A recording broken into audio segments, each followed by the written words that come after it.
दिवशी लग्न झालं त्या दिवशी लग्नाच्या दिवशी रात्री घर सोडून मला तडीपार व्हावं लागलं. बायको माझी इथे, मी जंगलात वनवन फिरलो. या लोकांसाठी आम्ही प्रामाणिकपणे राहिलो. काल दिवसभर मला किमान 7 ते 8 लोकांचे निरोप आले की तुम्ही बीजेपी मध्ये या, तुमची घरं आम्ही तोडणार नाहीत. तसे पुरावे सुद्धा आमच्याकडे आहेत. सगळ्या लोकांनी आम्हाला निरोप दिले की तुम्ही भाजपमध्ये या. पण आम्ही आमच्या गावातली जी लोक आहेत त्या लोकांसोबत आम्ही बसलो. लोकांनी सांगितलं घरं तुटली तरी चालतील, पण भाजपसोबत आपण कधीच जायचं नाही. आणि मग आज सकाळी शेवटी आम्हाला काल दुपारी नोटीस दिली आणि आज सगळ्यांची घरं ही कातकरी लोक आहेत. सरकार सांगते कातकऱ्यांचा पुनर्वसन झालं पाहिजे, कातकऱ्यांसाठी सरकारने कायदा तयार केला आहे. पण इथं कायदा सगळा धाब्यावर ठेवून कोणत्याही प्रकारची त्यांना पूर्वकल्पना न देता काल दुपारी 3-4 वाजता नोटीस दिली.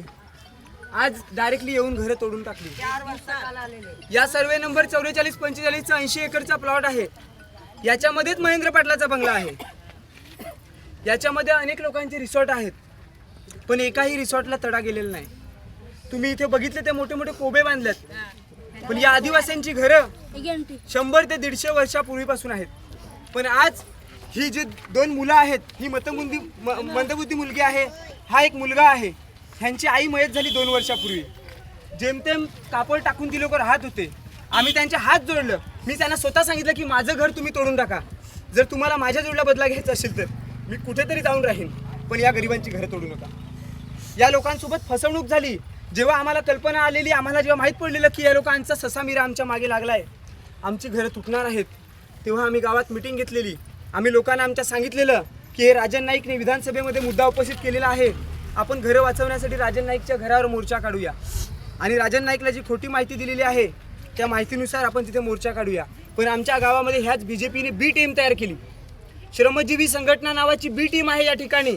आणि या श्रमजीवी संघटनेच्या लोकांनी आमच्या लोकांना फसवून ठेवलं आणि त्या लोकांना माहीत नाही पडलं. आणि आज सुद्धा ज्यावेळी इथे विरोध झाला तेव्हा स्थानिक गावकऱ्यांनी लाल बावट्याच्या ह्या ज्या आमच्या महिला आहेत त्यांना सलाम केलं पाहिजे की ह्यांचा ह्या घराशी काहीच संबंध नाही. आज वाघोली निर्मलपासून आमच्या आदिवासी समाज सगळी पोरं कामाला गेले नगरपालिकेत, सगळं कामधंदा सोडून आमच्यासाठी धावून आली लोक.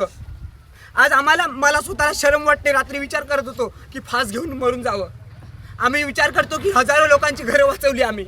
आतापर्यंत कुठे काय झालं का आम्ही धावून जातो लोकांची घरं वाचवतो, पण आज स्वतःची आमची घरं तुटलेली आहेत. मूळ एक प्रश्न विचारतो. इतक्या वर्षापासून या ठिकाणी बहुजन विकास आघाडी या पक्षाचा साम्राज्य होता. त्यांचे 3 आमदार एका टायमाला खासदार देखील होते. त्यांच्याकडनं तुमच्याबरोबर अशी वागणूक कधी झाली? बहुजन विकास आघाडीची 35 वर्ष सत्ता चालली. आम्ही त्यांच्यासोबत कधीच नव्हतो. आम्ही त्यांच्या कट्टर विरोधात होतो. आज सुद्धा त्यांच्या विरोधात आहोत, कारण की आम्ही एका कम्युनिस्ट पक्षाच्या विचाराचं राजकारण करतो.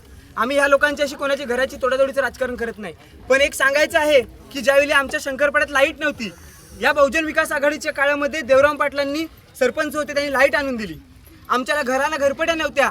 2004ला बहुजन विकास आघाडीची सत्ता असताना आमच्या लोकांना घरपट्या लागल्या. आणि आज भाजपची सत्ता आल्यानंतर ज्या घराला लाईट बिल आहे, ज्या घरांना 2011च्या आधीपासून घरं आहेत, त्यांची घरं या भाजपच्या राज्यामध्ये तोडतायत. दुसरी गोष्ट की आपण सांगतो की नेहा दुबे मॅडमचा मतदारसंघ आहे, राजन नाईकने मुद्दा उपस्थित केला आहे. पण हा एवढा मोठा विषय झाला की मला बऱ्याच लोकांनी सांगितलं की ताई तुला सांगते फोन कर, ताई तुला सांगते फोन कर.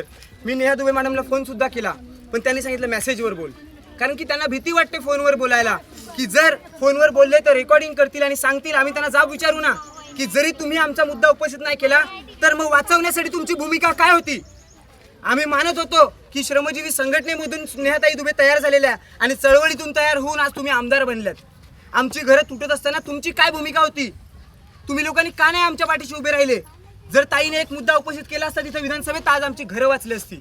आज सरकार सांगतायत 12 ते 3 बाहेर पडू नका. लोकांच्या घरावर छप्परच नाही. बाया बेशुद्ध येऊन पडल्या. पोलिसांनी त्यांना धक्काबुक्की केली. पुरुष पोलिसांनी त्यांना धक्काबुक्की केली. इथे लोकशाही राहिलेली नाही. आणि सर्वात प्रथम आमचं हे 10x10चं ऑफिस होतं, हे 2011च्या आधीपासूनचं होतं. हे पंजे तोडून टाकलं पूर्ण. आम्ही सांगितलं ठीक आहे तुम्ही तोडा. आमच्या महिला आतमध्ये घुसून बसल्या. आम्ही सांगितलं ठीक आहे तोडू द्या. जर आमची गरज नाही तर आम्ही ऑफिस टिकून करणार काय? अशी ऑफिस आम्ही 10 बांधतो. आम्हाला ऑफिसांची गरज पण नाही, पण आमची चळवळ टिकली पाहिजे, लोकांची घरं टिकली पाहिजे. काही इथे जा. तुझं नाव सांग.